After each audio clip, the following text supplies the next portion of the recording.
ko po yan. Talaga? Talagang talaga. Mahal ko po kay Ina, kayo ni Ama.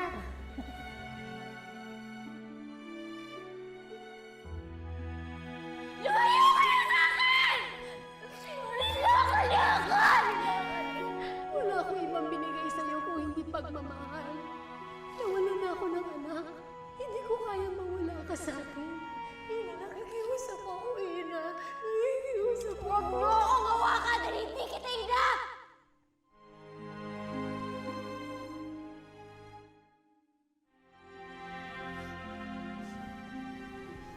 Ina, anak, nagbalik ka.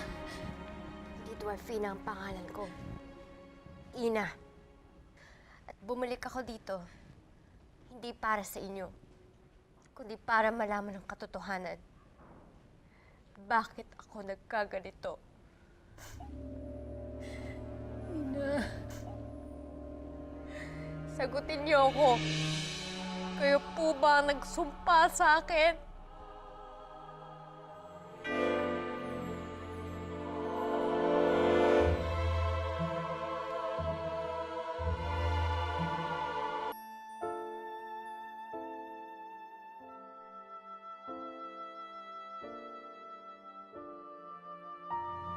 Hindi ko makakalimutan ang huli nating pagkikita, Lucille. Tandang-tanda ako noon sa ilog. Ikaw ang nagdala doon kay Ina.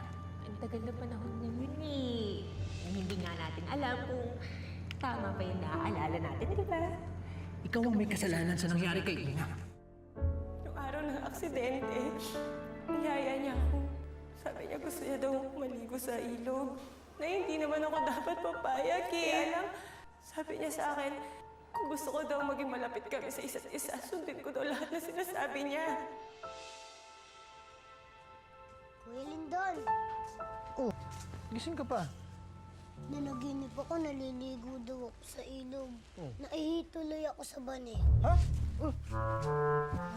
Bira. Hindi, nagpalit na ako. Medyo mapanghi ka pa eh. Hindi na ako Nga mapahinga. dito. Kuya Lindon, ano po bang iniisip mo? Ba't di po kayo tulog? Iniisip ko kasi yung sinabi ni Lucille. Tungkol dun sa totoong nangyari kay Ina. Iniisip mo na naman po ba yun? Di ba po kinuwento mo naman po sa amin yung kanina?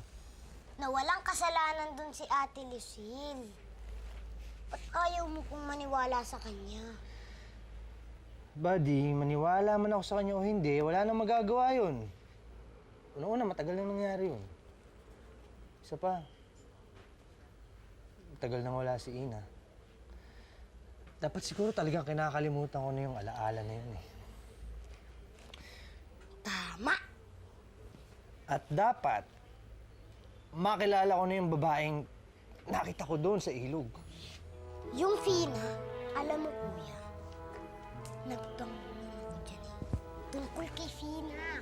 Ha? Nagtanong ka? O ano napag-alaman mo? Kilala ba nila? Saan nakatira? Yun nga lang Kuya Lindon. Hindi pala nila kilala.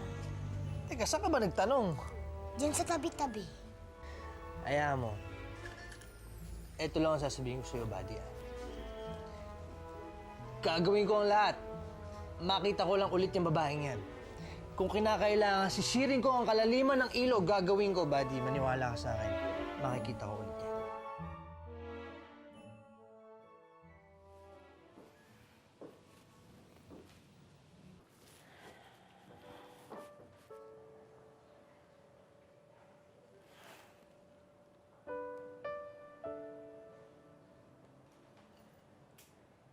Cardo,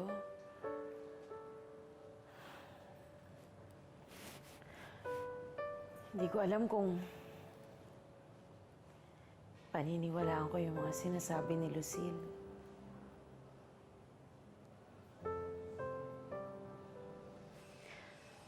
Kung nakakapagsalita ka lang, ikaw lang ang nakakaalam kung anong totoong nangyari. Lucille, anong ginagawa mo dito? Mang Cardo!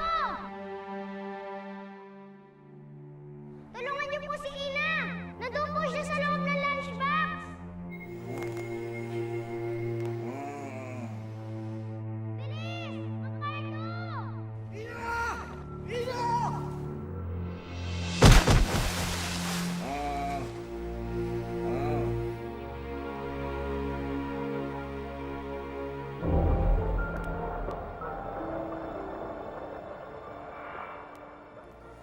Marisa, tanggapin mo na ang katotohanan na wala na ang anak mo. Mula naman nung pinanganak mo yun si Ina, wala nang dinala sa atin yun kundi kamalasan, paghihirap. Pasalamat ka, meron ka pang isang anak. Hahayaan mo pa bang mawala si Lucille dahil lang hindi mo makalimutan yung isang anak mo, Suwail?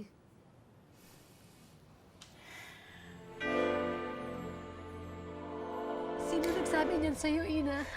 Huwag niyong ibahin ang usapan. Sagutin niyo ako.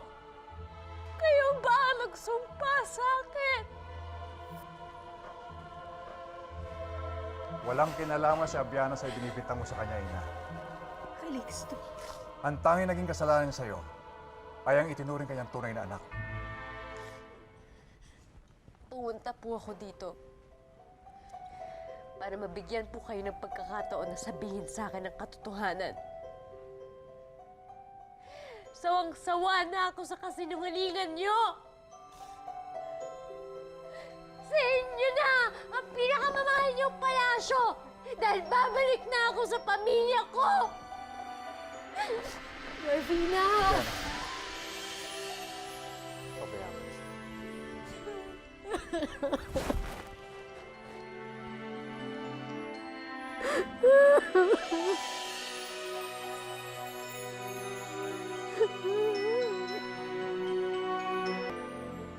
Hindi mo ako dapat pinagtakpan kay Ina, Calixto. Apiana, kung hindi ko yung ginawa, lalo siyang magagalit sa'yo. Sa ating dalawa. Lalo't kapag nalaman niyang totoo. Umuguho na ang lahat, Calixto. At yan ay dahil sa kalapastangan ng ginawa natin kay Ina noon. Walang ibang dapat sisihin kung hindi ako. Huwag mo masyadong sisihin ang sarili mo, Apiana. Tayong dalawa ang nagdesisyon ng araw na yun. Mahal ko. Anong gagawin natin ngayon? Kung anong dapat ginawa natin noon pa. Ang tama.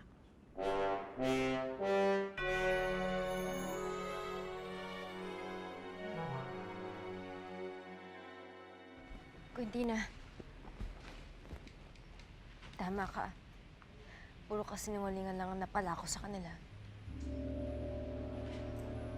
Kailangan kong tulong mo. Kukunin na natin ang bola ng kapangyarihan ng inang at itang mo.